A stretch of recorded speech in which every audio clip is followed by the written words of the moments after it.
My name is Sarah. I've been married for 5 years. My husband works in sales at a construction company and earns a pretty good salary. We met through a friend and dated for 2 years before getting married. I wanted to continue working after we got married, but my husband wanted me to focus on being a homemaker, so I quit my job to stay home. At first, I was okay with that. I thought I was happy and fulfilled waiting at home and cooking for my husband. But that all changed recently, in our 5th year of marriage. My husband brought another woman home and said, "She's going to live with us. You're no longer needed." Despite giving up the job I loved and suppressing myself for his sake, he trampled over everything. And to make matters worse, he told me to leave the house we had just bought a year ago. I was so shocked by his sudden announcement that I just sat down, while the younger woman looked at me and laughed. As my husband continued to berate me, I barely listened until my young son clung to me. I don't want him to hear this, I thought. So I said, "I'm going to leave our son with a friend who lives nearby," and left the house. My husband watched me go without a word, while the woman settled herself onto the sofa. Thinking back, my husband started changing after our son was born. He used to be kind, but began to get irritated by our son's night crying. "Shut him up! Get him to stop crying!" No matter how much I tried, our son wouldn't stop crying, and I ended up walking him outside in the snow or rain until he fell asleep. When I came back inside, my husband would be sprawled out on the double bed, leaving no room for me. Moreover, his criticisms of me increased over time. "It's your fault he cries at night because you don't play enough with him during the day. A mother should take care of her child properly. I'm tired from working all day." I was indeed taking care of our son during the day. We would go to the park and I would watch over him. But still, he would cry at night. Other moms told me that it's normal and that the couple should take care of it together until it gets better. But that never happened in our house. When I couldn't get housework done because our son needed me, my husband would come home and yell, "Why isn't this cleaned up? You're so lazy. You're home all day and you can't even tidy up. Cleaning and tidying are a homemaker's job. If you have time to nap, you should be able to at least clean up." I was so exhausted from not being able to sleep at night and having no time to rest during the day that sometimes I fell asleep as soon as our son did, leaving the housework undone. But instead of understanding, my husband wouldn't even ask why things were the way they were. When I tried to explain when he was in a good mood, he would immediately get angry and start berating me. It was always my fault, and I was incompetent. He would compare me to other wives, but I wished I could compare him to other husbands. However, that was never an option. When our son got sick, he said, "I have work tomorrow. Take him to the doctor yourself." When I asked if he wasn't worried, he said, "Going to the doctor is the only thing to do. Worrying won't solve anything. I don't have time for useless worries." How heartless. I never thought he could be so heartless. As a result, I became nearly neurotic, but all he did was look at me with contempt. "You're like this because you worry too much. You're too soft. If you worked in the real world, you'd face much harder things. Always thinking about the kid, you must really have a lot of free time," he mocked, never trying to understand my feelings. Even on his days off, he wouldn't help with our son.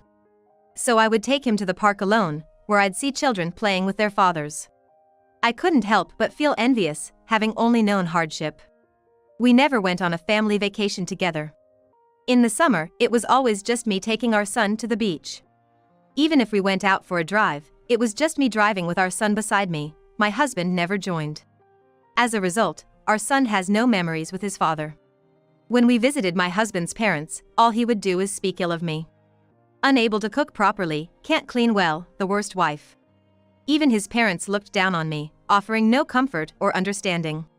When our son turned 3, I started wanting to work again. But I couldn't bring myself to work to the point of needing to leave my child in someone else's care.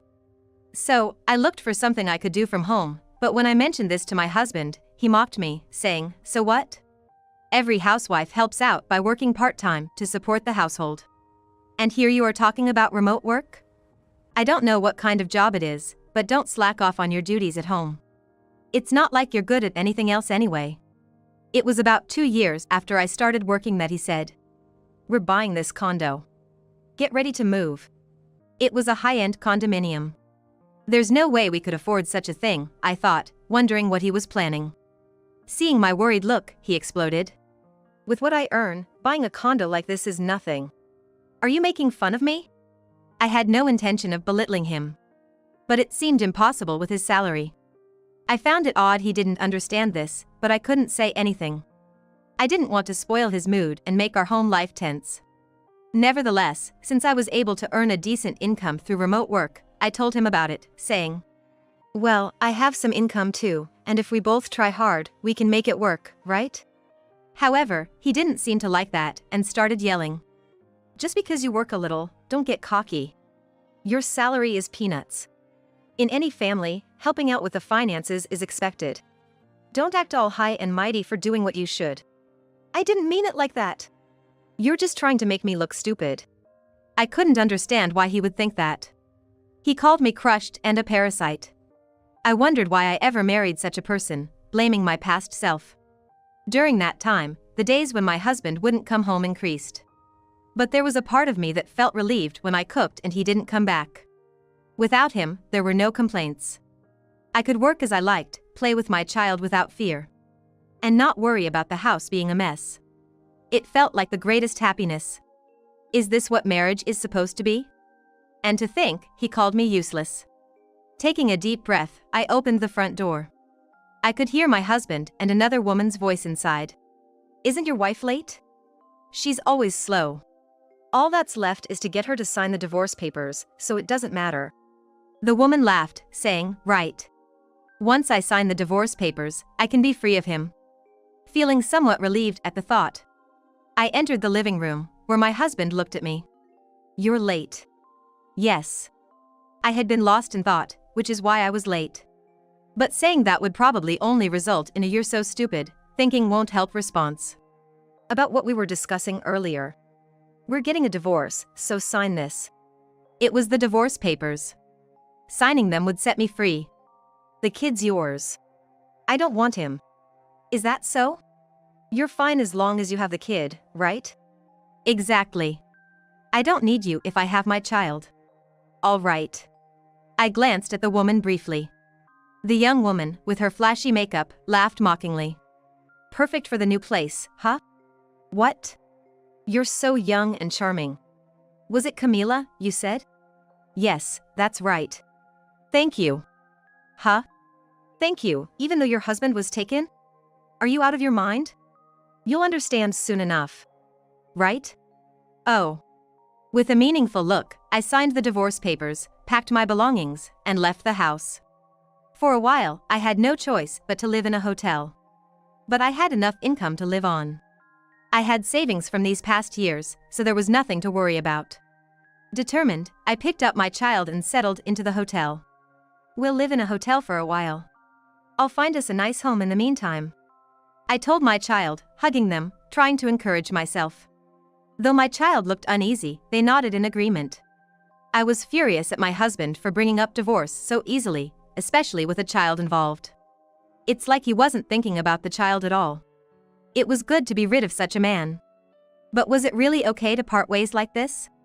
The thought of revenge crossed my mind. I wanted to make him suffer. But I didn't know how.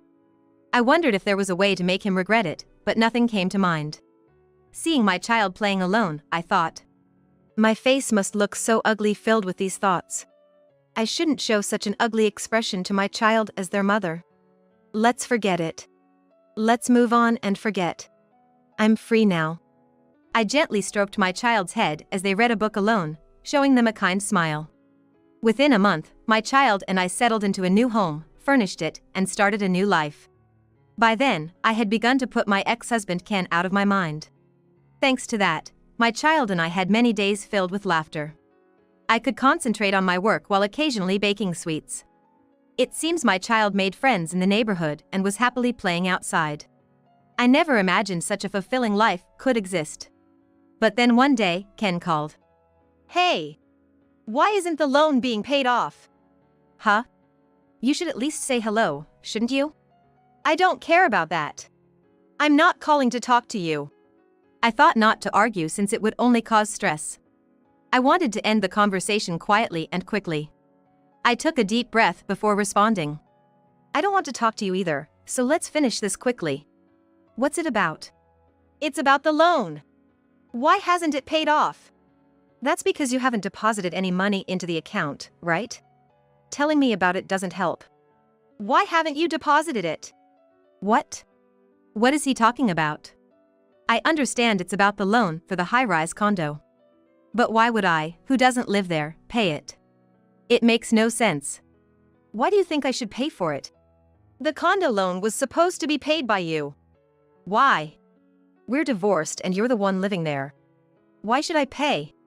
I obviously shouldn't. Then who's gonna pay for it? Ken, you should, right? Why should I? Because you're living there. Isn't it obvious? No, it's not obvious. I thought you would pay. However you think about it, it's your business, but I don't need to pay, right? It's common sense. If I have to pay, it means I have to work. Yes, that's right.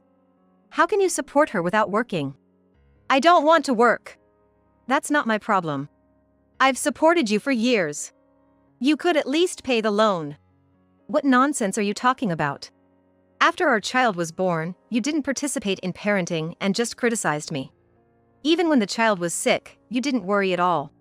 Yet, I've raised our child alone, enduring everything you said. Considering the mental anguish, providing living expenses is the least you could do. I wanted to work, but you wanted me to stay home. Don't act so high and mighty now, saying you've supported us. Suddenly, everything I had been thinking just burst out, and I found myself yelling like a machine gun. Ken probably didn't expect me to say such things. He seemed taken aback and was at a loss for words for a moment. But then he quickly started to argue back. You should still be the one paying. When we bought the condo, you said you could pay for it with your salary. I thought it was impossible from the start. Yet, now you're telling me to pay? Even with a child, how do you expect me to pay for something like that? If you called just to say something foolish, I'd hang up. No, that won't do. I'm having a child too. My wife is expecting. Congratulations on your expected child. But that's a separate issue. You chose to marry her, so it's your responsibility to take care of your wife and child properly this time.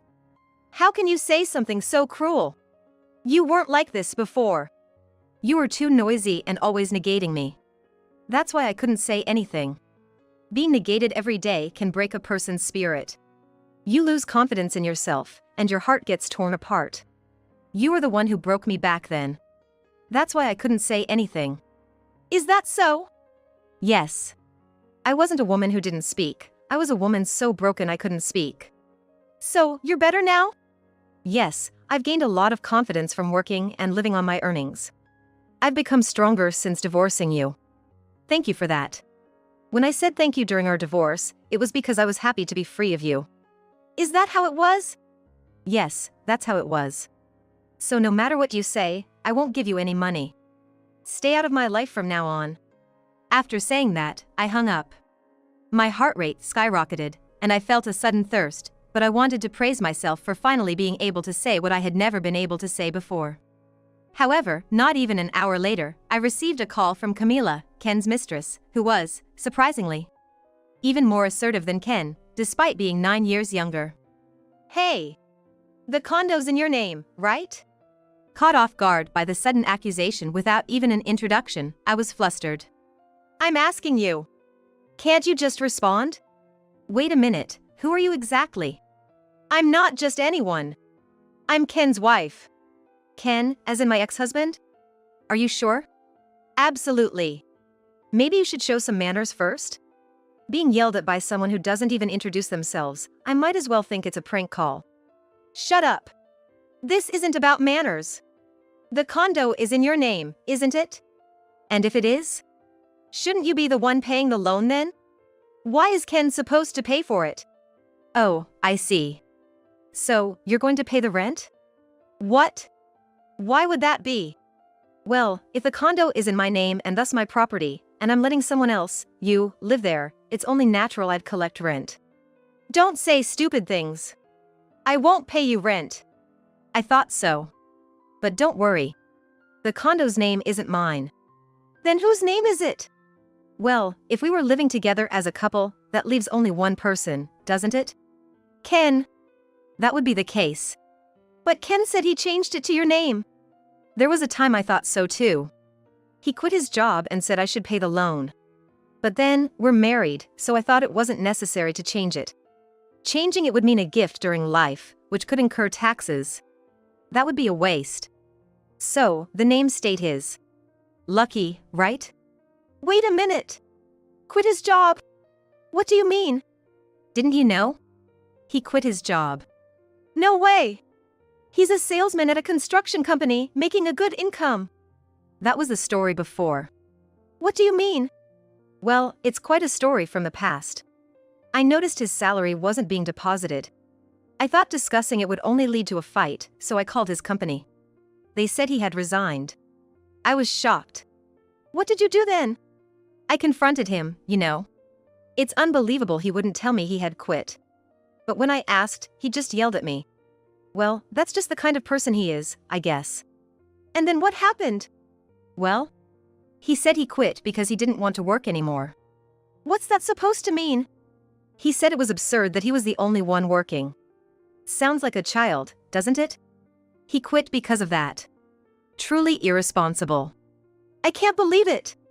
Yeah, that's the kind of person he is. So, we had a talk, and I said I'd work hard at my home-based job so we could both make an effort. He agreed to it, saying if we were both going to work hard. Did he start working then? No. He was quiet for a few days, but then he'd complain about me working like that and ultimately didn't work at all. He seems to think that only working outside the home counts as work. But with a young child, it can't be helped. Still, I was making good money, but he wouldn't accept that. We never got around to explaining it properly. What about his job then? After that, he didn't seem to be looking for work and just lounged around all day. I got fed up and asked him if he wasn't going to the job center.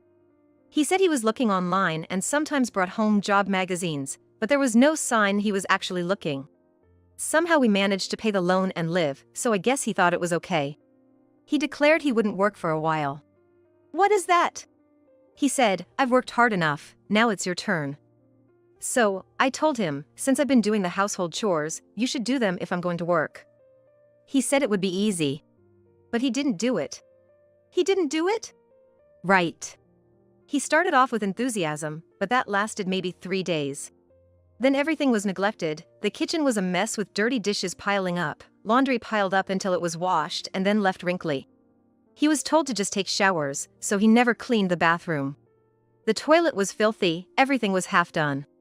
The only thing he did diligently was shopping, and that was only for snacks he wanted. Dinner was either convenience store bentos or ready meals. I was shocked by the extent of his laziness. Why can you laugh about it? I had given up by then. But then, he brought you, his mistress, into our lives. Thinking about it, he did go out for groceries, but whenever he went, he wouldn't come back for ages, probably because he was meeting you, right? Eventually, he'd say he was going out to look for work, but he'd leave in casual clothes, come back drunk, and often not until the early hours. I have work, so I stopped caring if he wasn't around since I could get more work done. So, I guess I didn't love him after all. Maybe I even wished he wasn't there. Is that so? Yes. That's why I said thank you when we divorced. I was thankful someone took that trash off my hands. That's terrible. But maybe he's working now. Or maybe not. Given he said he didn't want to work in our last call. If that's true, he's truly despicable. Exactly. No way. Well, since the loan isn't being paid, I can't imagine he's working. If he were, he'd be the type to boast about working. What should I do? That's for you to decide. You're the one who took someone's husband after all, and you're married now, right? We've registered our marriage. Then it's a problem between you two, and I don't want to know. What? Camila seemed quite shocked by the truth. But no matter what anyone says, I consider myself lucky to have gotten rid of the trouble. Then, once again, I got a call from Ken. She left me. Oh really, why? She found out I was unemployed and got really mad. Next thing I knew, her stuff was gone. Quite wise of her. Why? It's not a big deal, no reason to leave something like that. Not a big deal? Yeah, she told me to work, and I said I didn't want to. Then she kicked me out to find a job. But I just couldn't bring myself to work, so I never found one. That's something to be angry about. But you never got mad at me for something like that. True, I didn't get mad because I didn't want to fight. By the end, I had given up. I figured there's no point arguing with someone as selfish as you. I thought she wouldn't say anything to me either, but isn't it harsh to just leave like that? Not at all. It seems like a very wise decision to me. But did she leave just because of that? The loan payments were overdue, and when she saw the collection notices, she freaked out. She said she never thought I was this kind of man. Sounds normal to me. But that's the bad part. She said we're getting a divorce, so I asked what about the baby. Then she said she was never pregnant. Really? Yeah. When I asked what that meant, she said she married me thinking she could have an easy life because I was a sales manager at a construction company with a good salary. She thought she could just pretend to have a miscarriage later. Yeah, unemployment fraud and pregnancy fraud. As soon as she found out I was unemployed, everything was suddenly my fault. She said she wanted to marry me thinking I was going to be the father of her child, but if she knew it would come to this, she wouldn't have left you. I'm glad we divorced. That shouldn't be the case. Hey, can't we start over? What? After abandoning your child, you're saying this now? If I'm with you, I don't have to work, right? You can pay off the loan, and it'll be perfect. Why would I remarry someone who doesn't work or do anything around the house? I'll do it. I'll take care of the house this time. I can't believe that. You said you'd do it before but never did any housework. Why should I believe you now? That's because you always forgave me, so I didn't do it. If you were a stricter woman, I would have done it properly. So it's my fault? Well, yeah. You're the worst, you know that? I just want to live an easy life. I need you for that. I see. Since you're living like this, you must be earning a decent salary, right? Yes, I'm making about the same as when you were a sales manager. Then we really should get remarried. It's better for the child to have both parents together. You're so selfish. Here's a gift for you. What? A marriage certificate? No, I'm filing for child support. A lawyer will be visiting you soon, so make sure to pay. That's not a gift. That's not my problem. Why now? It's been a while since we divorced. Why all of a sudden? A while? It's been less than 6 months. That's why I can still file a claim. I thought maybe I shouldn't bother since you're broke, but listening to your delusional thoughts made me realize it's actually for your own good. So, make sure to pay. That's ridiculous. After that, I hired a lawyer and filed for child support. I insisted on a lump sum payment to avoid future hassles, and somehow, he managed to pay it all at once. But that payment ended up putting him in more trouble, leading him to put the condo up for sale. However, being a second-hand property, it was hard to find a buyer. When it finally sold, it went for less than half the original price, leaving a significant amount of the loan unpaid. Between the condo loan and the debt for child support, Ken found himself in a position where he had no choice but to work. But with a long gap in his employment, finding a job was tough. Desperate for a place to live, he ended up in a notoriously cheap property rumored to be haunted. Fortuitously, he seems to have found a job. However, it's just part-time work. Ultimately, juggling multiple part-time jobs has become a way of life solely to service debts, leaving him gaunt from stress and exhaustion. It's unclear whether this is due to the burden of multiple jobs or perhaps the nightly sobbing of a woman he hears, leaving his mental state in question. Lately, he's been observed talking to someone when no one is around, suggesting his mind may have drifted off somewhere. On the other hand, I'm living a peaceful life with my child. We don't have a view like one from a high-rise apartment, but we've got a small dog and lead a very calm life. Such tranquility was unimaginable to me before. Now, I can truly say every day is filled with happiness.